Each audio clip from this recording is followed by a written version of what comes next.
This is the shocking red-clothed boy incident that rocked the entire nation of China. A 13-year-old boy was found hanged in his home. Strangely, he was wearing a red dress. There was a shirt hanging from his feet.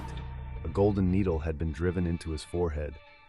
The bizarre nature of this case may go beyond what you can imagine.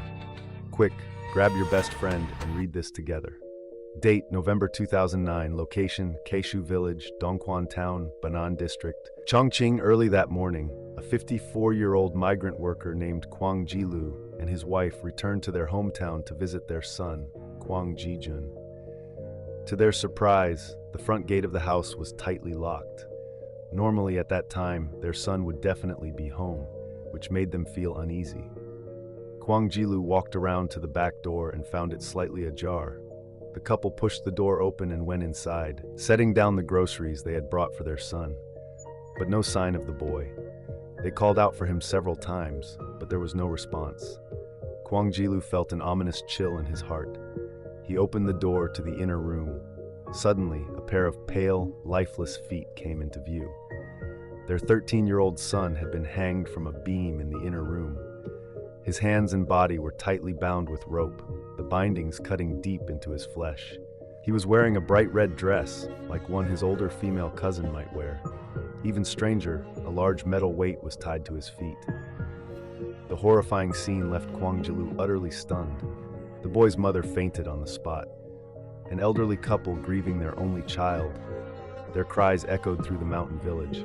Villagers rushed to report it to the police. Local officers from the town's police station arrived quickly. As they took the first statements from the couple, what the mother said next shocked them to the core. She explained that it wasn't even time yet to bring her son his living expenses. But the night before, she had a terrible dream. She dreamt of a pitch-black figure lingering outside their home, refusing to leave. Then the figure turned and gave her an eerie smile.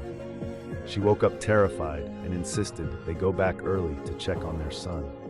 They never expected the dream to become a nightmare come true. Even the officers couldn't believe it. But clearly, this grieving mother had no reason to lie. Soon, forensic investigators arrived on the scene. One of them felt the mother's dream might hold symbolic meaning, but the way the boy died was the real key to the mystery. Upon inspecting the body, they found a needle embedded in the boy's forehead. The mark resembled the breaking needle used in Maoshan Taoist sorcery, and the metal weight tied to his feet appeared to be a soul-stabilizing weight used in ancient dark rituals.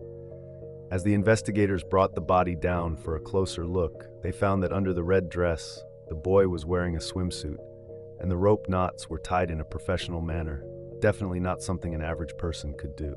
All of it, too precise, too ritualistic. This was no coincidence. A mystery within a mystery, darkness hidden in the dark.